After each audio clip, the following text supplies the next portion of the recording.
A'udzubillahiminasyaitonirrajim. Bismillahirrahmanirrahim. Perkenalkan, nama saya Roifah dari Fakultas Ekonomi, Prodi Akuntansi, kelas non-reguler, mata kuliah agama. Pada kesempatan kali ini, saya akan memaparkan tentang sumber hukum dalam Islam. Sumber hukum merupakan segala sesuatu yang berupa tulisan, dokumen, naskah, dan sebagainya yang digunakan oleh suatu bangsa sebagai pedoman hidupnya pada masa tertentu. Dalam ajaran Islam terdapat sumber hukum pokok yang menjadi pedoman atau rujukan bagi umat Islam, yaitu Al-Quran, hadis, ijtihad. Ijtihad ada dua, yaitu ijma dan qiyas, dan yang keempat tarjih. Pertama, Al-Quran. Al-Quran adalah kalam Allah Subhanahu wa Ta'ala yang diwahyukan kepada Nabi Muhammad SAW. Tulisannya berbahasa Arab dengan perantara malaikat Jibril.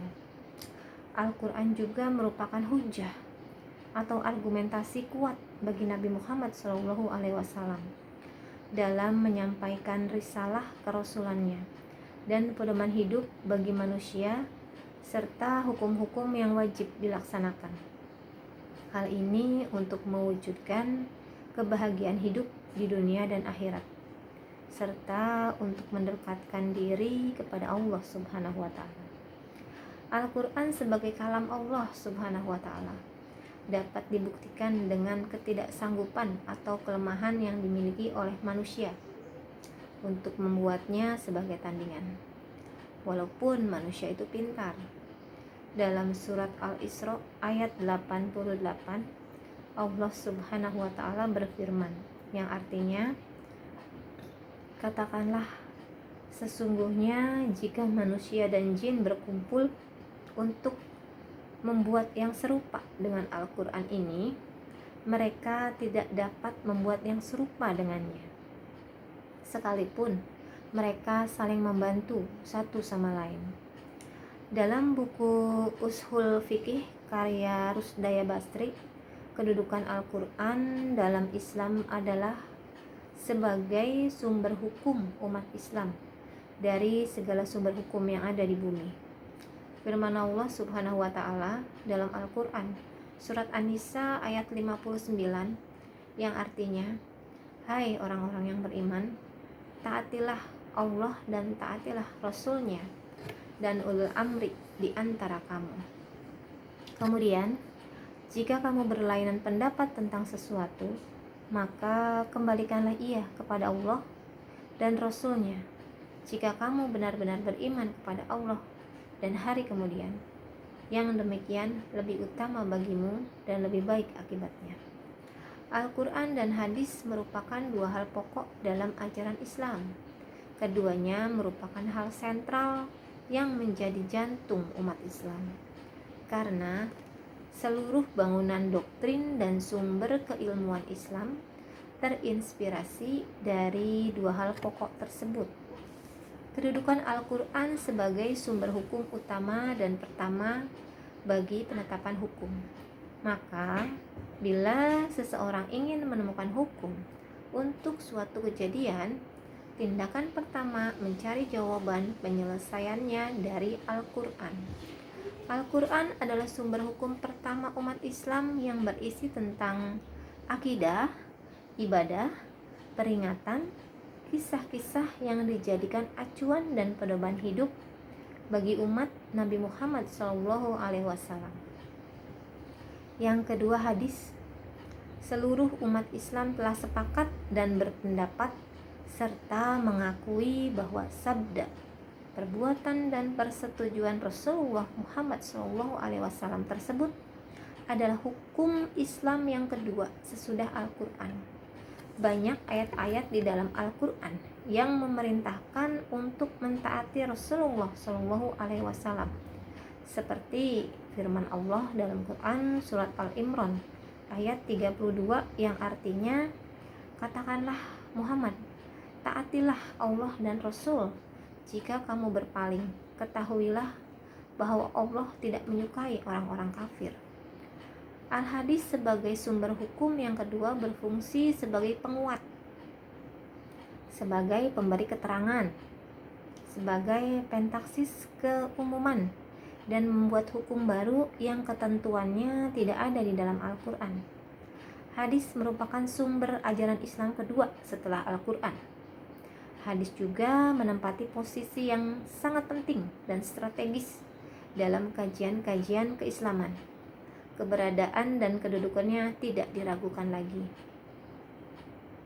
Hadis dari segi etimologi adalah perbuatan yang semula belum pernah dilakukan, kemudian diikuti oleh orang yang lebih baik. Menurut para ahli hadis, sunnah sama dengan hadis, yaitu suatu yang dinisbahkan oleh Rasulullah SAW, baik perkataan, perbuatan, maupun sikap beliau tentang suatu peristiwa. Namun para ahli fikih memaknai sunnah adalah suatu perbuatan yang jika dikerjakan mendapat pahala, tetapi jika ditinggalkan tidak mendapat dosa. Dalam pengertian ini, sunnah merupakan salah satu dari ahkam al-takhlifi yang 5, yaitu wajib, sunnah, haram, makruh, dan mubah. Jadi sunnah artinya cara yang dibiasakan atau cara yang dipuji. Sedangkan menurut istilah agama yaitu perbuatan Nabi. Seluruh umat Islam telah sepakat bahwa hadis Rasul merupakan sumber dari hukum setelah Al-Quran. Kesepakatan umat Islam dalam mempercayai, menerima, dan mengamalkan segala keuntungan yang terkandung di dalam hadis ternyata sejak Rasulullah masih hidup. Banyak mereka yang tidak hanya memahami dan mengamalkan isi kandungannya, tapi juga menghafal, memelihara, dan menyebarluaskan kepada generasi selanjutnya. Yang ketiga, ijtihad menurut bahasa, artinya bersungguh-sungguh dalam mencurahkan pikiran. Sedangkan menurut istilah, ijtihad adalah mencurahkan segenap tenaga dan pikiran secara sungguh-sungguh untuk menetapkan suatu hukum. Ijtihad dapat dilakukan ketika suatu masalah yang hukumnya tidak ada di dalam Al-Quran dan hadis, sehingga bisa menggunakan ijtihad dengan menggunakan akal pikiran, namun tetap mengacu berdasarkan Al-Quran dan hadis. Ijtihad merupakan sumber hukum Islam setelah Al-Quran dan hadis. Ketika melakukan ijtihad tidak boleh bertentangan dengan Al-Quran dan hadis.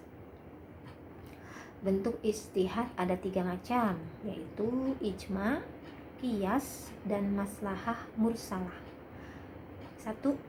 Ijma adalah kesepakatan dan ketetapan hati untuk melaksanakan sesuatu. Ijma dilakukan untuk merumuskan suatu hukum yang tidak disebutkan secara khusus dalam Al-Quran dan hadis. Imam Syafi'i memandang ijma sebagai sumber hukum setelah Al-Quran dan Sunnah Rasul. Jumhur ulama ushul fiqh yang lain seperti Abu Jahra dan Wahab Khalaf merumuskan ijma dengan kesepakatan atau konsensus pada mujtahid dari umat Muhammad pada suatu masa setelah wafatnya Rasulullah SAW terhadap suatu hukum syara mengenai suatu kasus atau peristiwa. Ijma dapat dibagi menjadi 2 bentuk, yaitu ijma syarih dan ijma sukuti. Ijma syarih atau lafzi adalah kesepakatan para mujtahid baik melalui pendapat maupun perbuatan terhadap hukum masalah tertentu. Ijma syarih ini juga sangat langka terjadi, bahkan jangankan yang dilakukan dalam suatu majelis, pertemuan tidak dalam forum pun sulit dilakukan. Bentuk ijma yang kedua adalah ijma sukuti, yaitu kesepakatan ulama melalui cara seorang mujtahid atau lebih mengemukakan pendapatnya tentang hukum satu masalah dalam masa tertentu. Kemudian pendapat itu tersebar luas serta diketahui orang banyak. Tidak ada seorang pun di antara mujtahid lain yang mengungkapkan perbedaan pendapat atau menyanggah pendapat itu setelah meneliti pendapat itu. Yang kedua, kias. Kias adalah mempersamakan hukum suatu masalah yang belum ada kedudukan hukumnya dengan masalah lama yang pernah ada karena ada alasan yang sama.